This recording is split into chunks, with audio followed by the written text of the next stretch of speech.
欢迎收看第963期北京不静音。自从给我的节目配上 CC 英文字幕之后，因为它能自动转化成各国语言，所以我收获了来自全世界不同国家地区的很多讲不同语言的观众给我的留言，为我打开了一扇大门可以知道他们是如何看待中国发生的事情的。那当然不意外他们对于中国很不了解，很多事情那个实质性的问题他们都不清楚，这很正常因为我们对于别的国家也都是不很了解的。所以呢，我就觉得更增添了一份责任就是要把中国发生的实际的情况，那个本质是什么告诉他们。比如昨天有一位来自奥地利的观众他用德语给我留言，问了我一个问题，他就说，既然于朦胧有2000多万的粉丝，为什么现在在网上这个签名联署活动连20万人都还不到？那他那么多的粉丝都在干什么？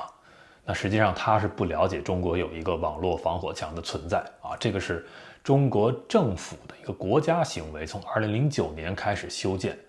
那么我这个话讲给全世界所有的观众听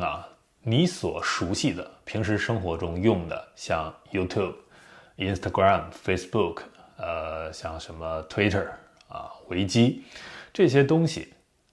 中国人都用不了，只有一少部分人他会花钱，然后冒着犯法的危险去用 VPN 这样的软件翻墙出来才可以看到这些网站。但是大部分的中国人，比如说于朦胧这2000多万粉丝里，大部分人我觉得这个比例有可能是95%甚至更高，是上不了这些网站的。那么上不了呢，在中国的自己的墙内，它也是一个完全封闭的信息闭塞的它虽然可以在中国墙内上互联网，但是什么样的信息可以发出来，政府可以随时的切断这个信息的这个流动。那么这些外国人你们不了解中国是为什么呢？为什么有的时候你们直到这个事情发生，你们才看到原来中国这么黑暗？包括有一些台湾观众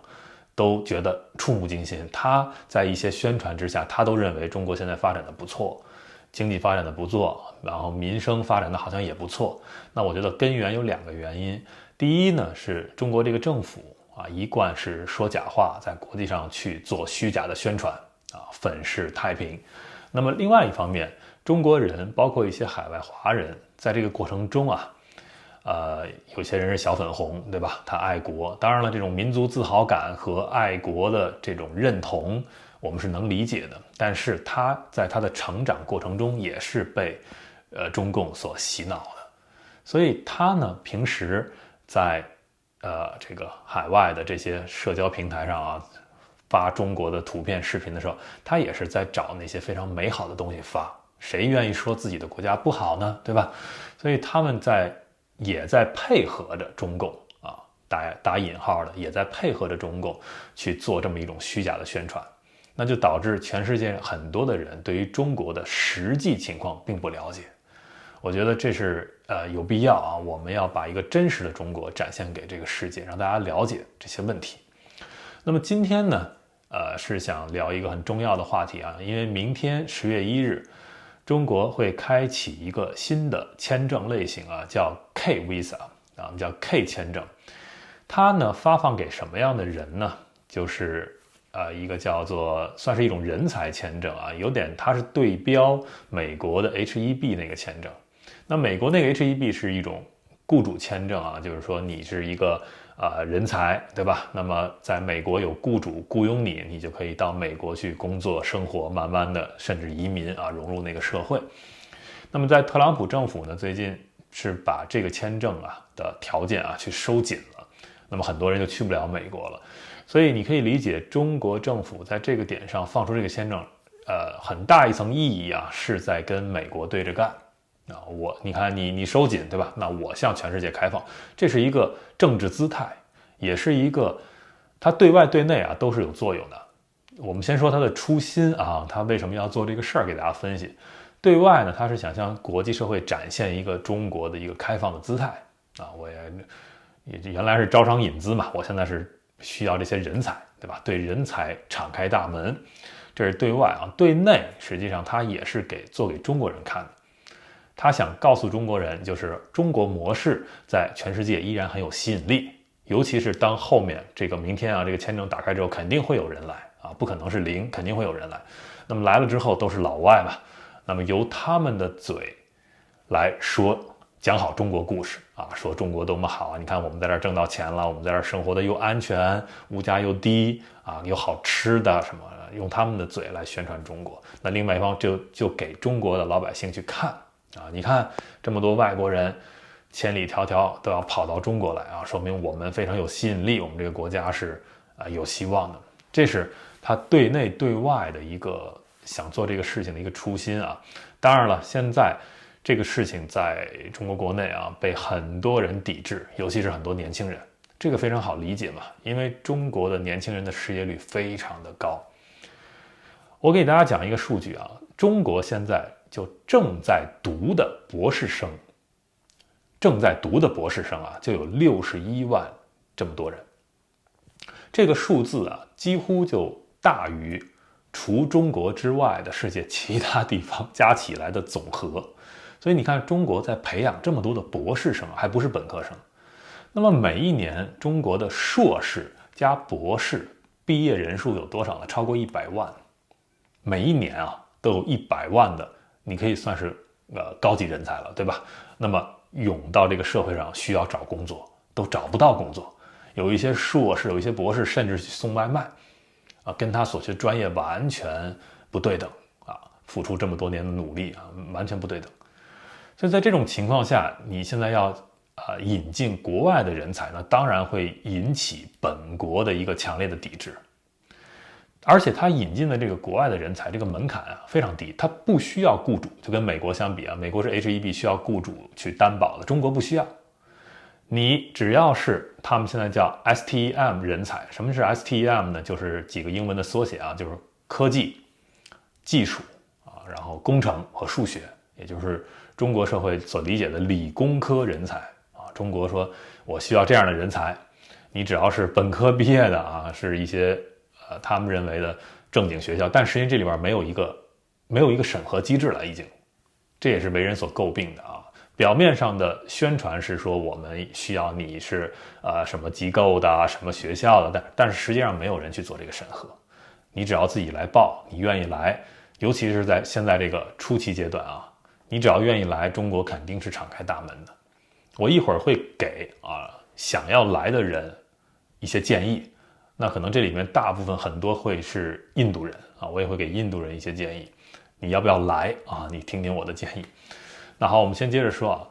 那么好，这些人才过来，现在给出的条件啊，比如说直接就给5年啊，然后多次往返啊，然后你甚至啊可以在这个中国的境内从事商务活动，这是一个非常打擦边球的说法，就是你其实是可以挣钱的。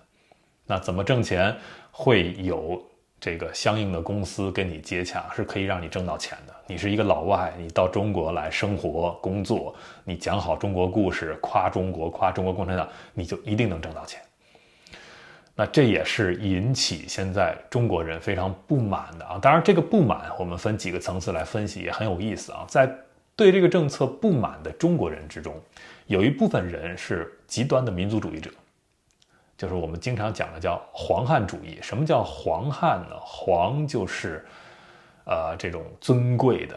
啊，古代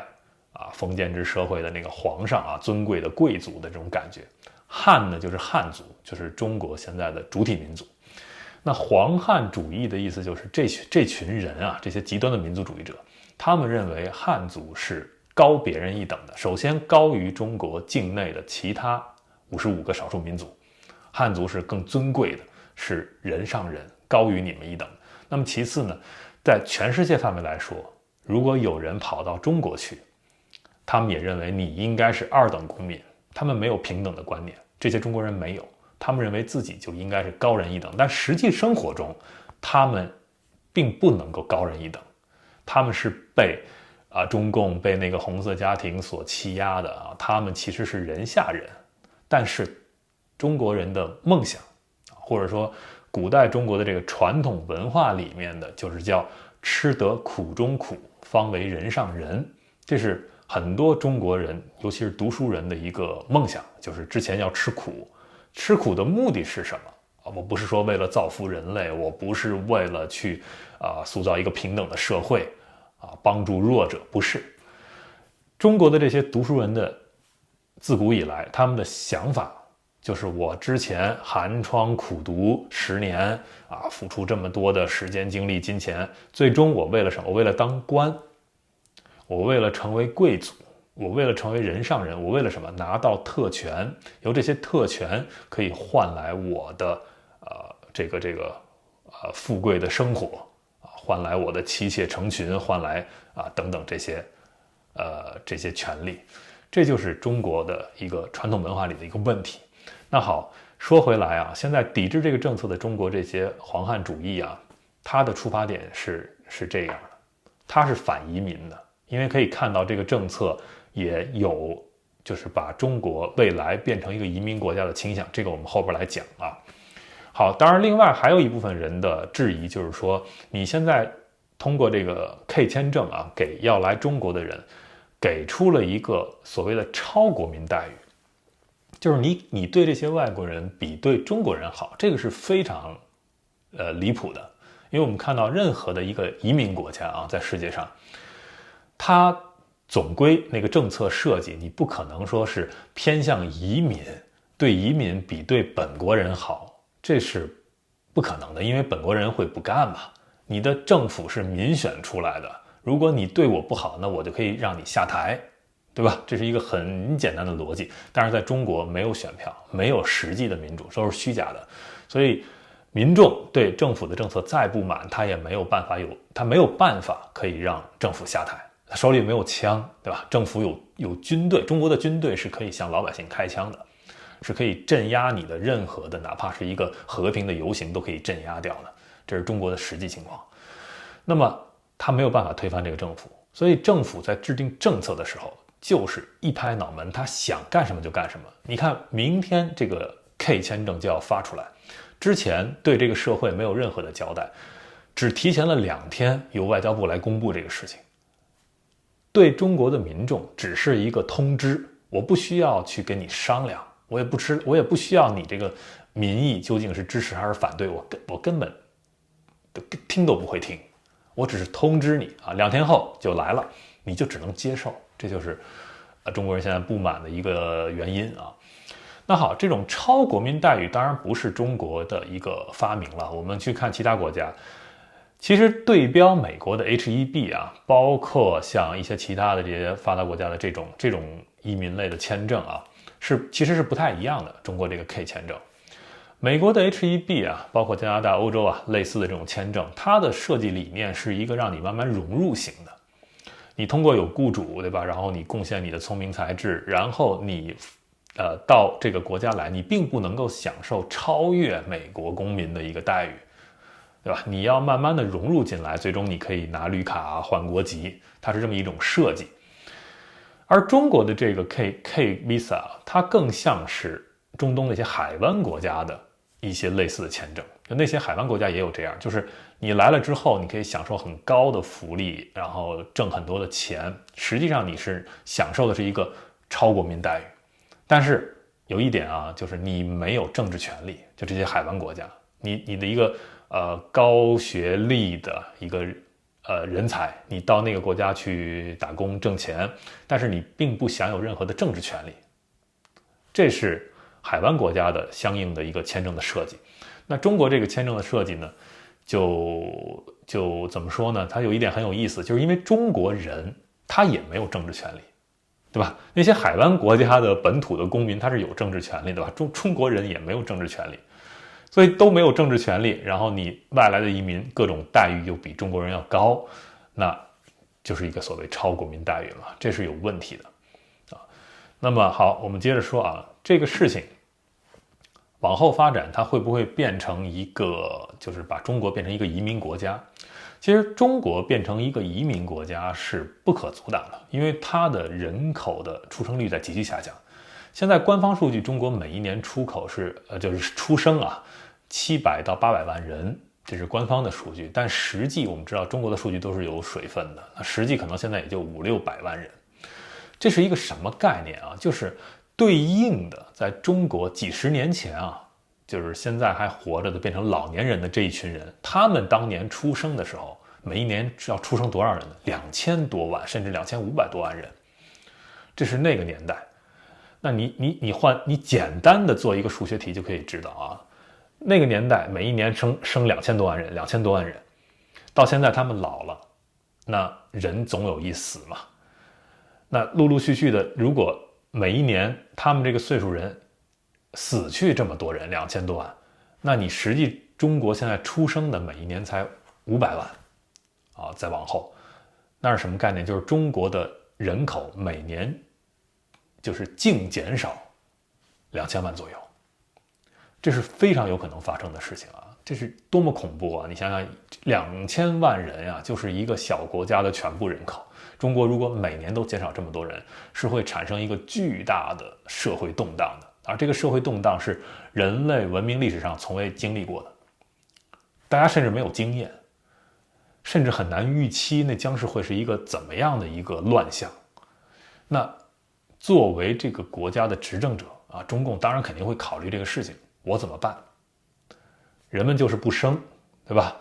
那中国的人口出生率就是这么低，结婚率就是这么低，然后离婚率还那么高，怎么办？那你总归肯定是要慢慢的去吸收一些移民啊，这只是一个这个 K Visa 只是一个开始。那当然了，这些人来到中国能不能留得下来？啊，我说一点这个话给想要来的人听啊，可能很多是印度人，我说给你们听。你来中国短期内来挣钱是可以的，这个目标可能是可以实现的。而且你挣到钱之后啊，在这个国家的政策的推动下，你可能在中国可以活得比较滋润，安全相对是有保证的。然后当然食品安全是没有啊，这个需要不会给你做什么特供菜啊，像供给红色家庭不会有这个特供食品给你，你跟中国人吃的是一样的，在街上买到的超市里买到东西，但是这个食品安全是没有保证的啊，这个你自己考虑。那么好，你来这儿短期内可以挣到钱，那么长期你想融入这个社会，我给你一个忠告啊，我不建议，因为中国的这个政策的变动性是非常大的。中国从1949年到现在啊，这几十年之间发生了非常多的政策的大的变动，然后每一次变动都会造成一场很大的这个群众运动啊，以及这个党内的派系斗争。那么这些过程中会导致非常多的人死于非命，你即便是一个外国人，你也很难逃得了在发生这种惨剧的时候。所以这是给你一个忠告，你只能做一个短期的计划，你不能够把中国的 K Visa 当成美国的 H1B 签证去同等的考量。美国的签证可以让你慢慢的融入那个社会，最终你变成美国人，你的后代可以在美国好好的长大，就是美国人。但是中国的 K Visa 做不到，而且中国它不是一个移民国家，它的文化还有包括那些我刚才讲的极端的民族主义者啊，这些人后面他自己的生存非常成问题的时候，如果有大量的移民来，那么就会激起中国的一个巨大的社会变革。那这个里面啊，如果发生一些极端者啊对于外来的移民者的一种仇恨啊，一种报复，那我觉得你的人生和你整个家庭，你有可能会拖家带口的过来，对吧？那你是承受不了的。所以短期内你想来中国挣一些钱然后走，你可能可以实现这个目标，但是对于你长期的人生规划，我不建议你就是把中国当作美国、加拿大这些移民国家去考量，它是不一样的。那我们再说的长远一点啊，中国的未来5到10年肯定会尝试着慢慢吸引一些移民。那么更长远的10到20年，中国的人口压力会更加的显现出来，那就需要更多的移民。所以超过20年以上啊，中国会大量的吸收各种移民之后，那这个社会肯定会发生一些动荡啦。那么大量的移民，如果有大量的移民的话，他们对于政治的一个权力的一个诉求，包括对于你整个国家的一个行政体系的一个改良的诉求啊，慢慢可能可以让中国那片土地发生一些变化，但这是非常需要他们这个群体很大之后，移民群体很大之后，可能能够就是带着他们原本的这些文化观念，然后到中国这片土地上，跟中国人原本的这些文化观念碰撞，会产生一个什么样的新的局面？这是非常值得去分析的啊！我们以后也会去做专门的主题去做这方面的内容。所以啊，说回来，这个明天开始这个 K Visa， 那中国人当然你现在的所有的这个对于这个事情的抵制啊，都是合理的啊，你的这个愤怒也都是可以被理解的，但是你能怎么办？你没有办法，对吧？你没有办法。我觉得很多外国人通过这个事情也看到了，实际上中国的，你就像还是说到于朦胧啊，你像于朦胧，他的安全都没有办法得到保障，你就可以足以显示出中国这个社会的一个问题啊。那我觉得在这个过程中啊，有一些中国的小粉红，实际上他是觉醒了啊，他就意识到了，其实中国所谓的再强大啊，经济再强大，就是现在中共这一套叙事。你看，我们中国模式是有吸引力的，这么多外国人来，这么强大的国家，有这么强大的军队啊，刚刚阅兵完，但是为什么对自己的一个公民，还是一个2000多万人的偶像啊，这么一个公众人物都保护不了呢？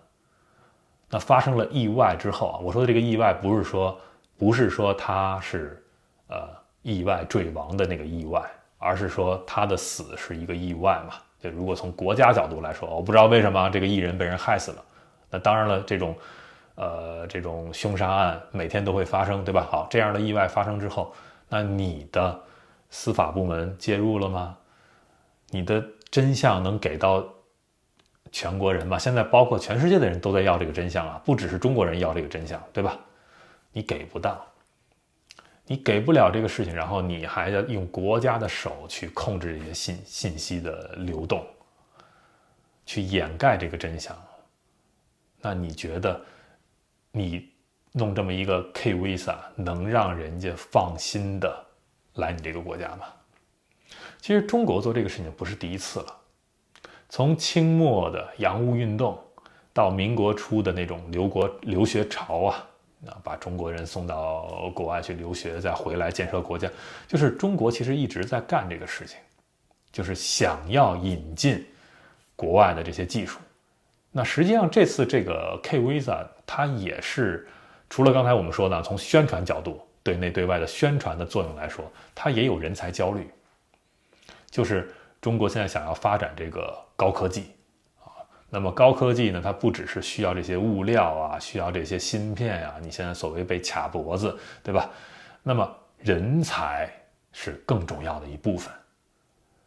那这儿必须得给中国人泼一盆冷水啊！有的人说中国这么多本科毕业生，这么多硕士博士，有这么多人才找不到工作，但是我们也要看到，中国其实所谓培养的人才，中国实际上是没有教育的。就是英文讲 education， 中国是没有的。中国的教育是什么？中国的教育更多的是一种训练 training， 或者说 practice， 这是中国教育的本质，或者90%中国教育的本质就是这样的。它没有培养出一个有创造力的一个自由的头脑，一个人它没有。它培养的都是一些技术工种啊，一些特别顺从的，能够好好的工作、努力工作的一些奴才。中国就培养的是这些人，你指望他现在去发展高科技，他也做不到。中共是明白的，所以他需要吸引一些，他想要吸引一些，哪怕是来自印度的这种高科技人才。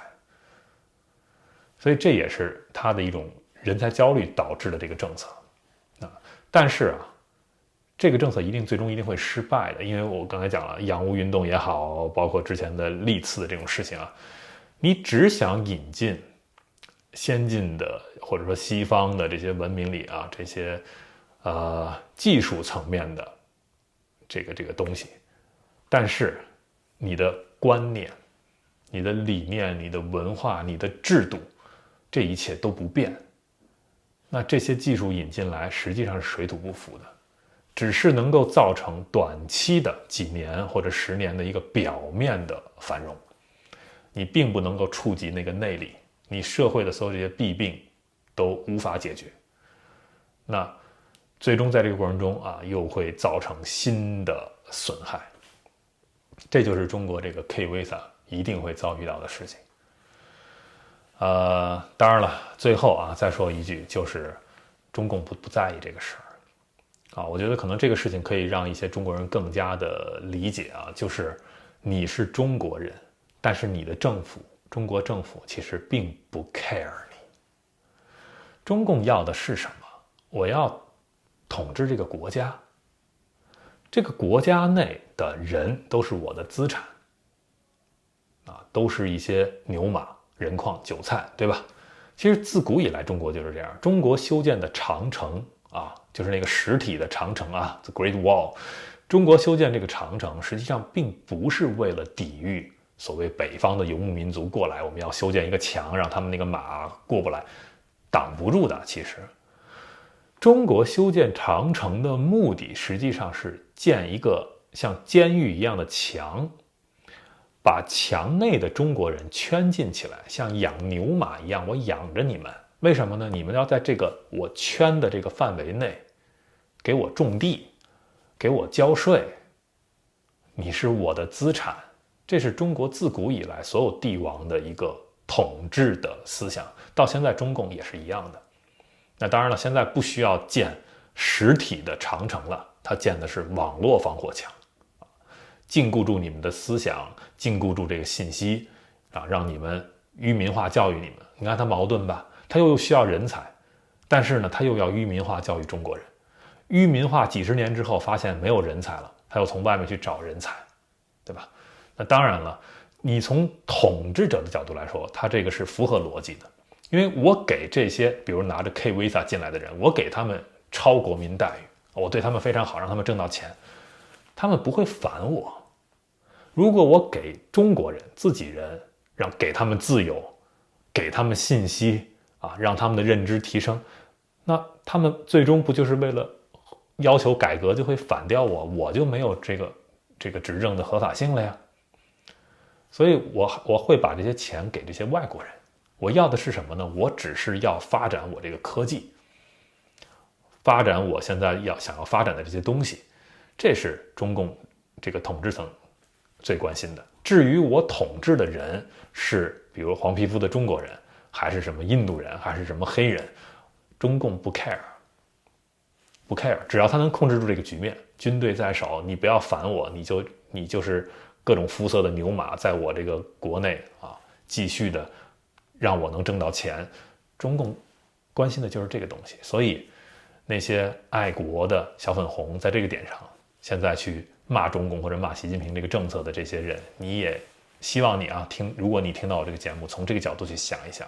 你在他们眼里什么都不是，什么都不是所以这个国家再怎么大，再怎么强大，跟你没有关系，对吧？你还是要从本质上理解人的这种平等，你要在这个角度去发展你的理念。那么最后一点中共做这个事情的一个更深层的原因，他为了维持他的执政合法性。中共的执政合法性从1949年到现在发生了几次重大的变化，对吧？最早他是说我要在中国实现一个平等，所以把那些地主资本家都杀了，把他们的钱都分了，对吧？我们要实现一个平等，甚至我要解放全人类，大家都要在共产主义之下形成一个平等。那最后发现这是一个乌托邦，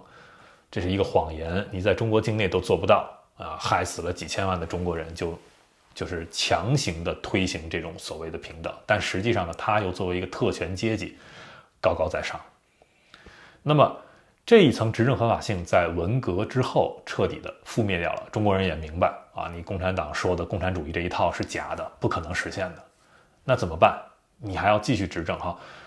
就开始搞改革开放我让你们过好日子，我得让经济发展，那我不就有这个执政合法性了吗？这是中国过去的这30-40年的一个中共的执政合法性的由来。那么好，现在发展不下去了，这几十年啊，因为你不是民选的呀，你的政策全是拍脑门，你不需要向人民做交代，所以就做了非常多的糟糕的政策、糟糕的项目啊，包括这次这个 K Visa， 这些事情就造成的这些损害啊，挖的这些坑、这些弊病解决不了，中国的经济现在在下行，所以人民当没有好日子过的时候，他又开始要质疑你这个政府的执政合法性了。所以现在的中共这第3阶段，他给自己找的执政合法性的来源是什么呢？我发展科技啊，我引领这个人类的发展，我要发展这个科技，通过科技，当然了，也要带动这个经济的发展，这是他想的。那现在人才啊，各种方面都不够，所以这只是他的相对应的其中一个政策，这个 K Visa。好啊，我们今天就是从各种不同的角度去把明天啊要发的这个 K Visa 的方方面面跟大家说一下啊。如果你有什么样的你的见解，也欢迎在留言区做补充啊，我们充分的去讨论。好，今天就聊这么多，感谢收看、订阅、分享。